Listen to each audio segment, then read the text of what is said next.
chi si appresta, chi fa tanti sacrifici per cantare sa che nel cantare non si possono fare le sfide con nessuno. Al calcio si facevano, poi si andava a bere assieme. Nel canto invece è bello anche per quello, perché manco si bisticcia, si scambia le reciproche esperienze canore.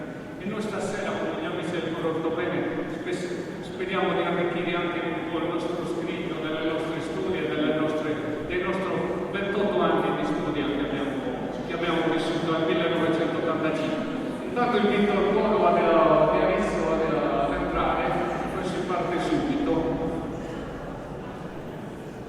Prego, avanti.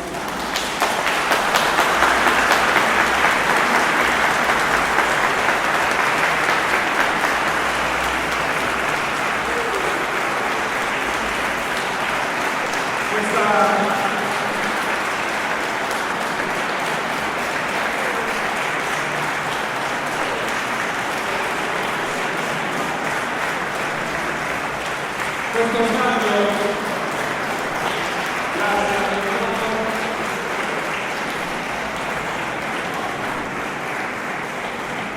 questo scambio si è realizzato a Mazzini, dove abbiamo avuto la fortuna di essere ospitati dal rinomato Coro Mazzini con gli amici Ortobene. E lì nel nuovo concerto è nata questa promessa di rincontrarci il prima possibile.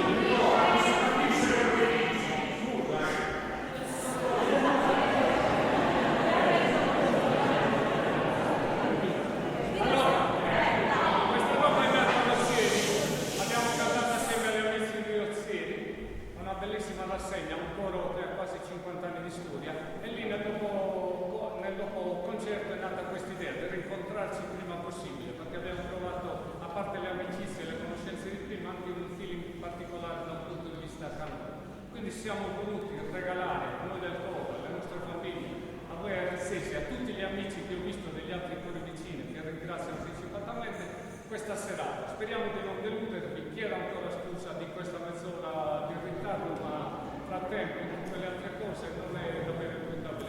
Scusateci.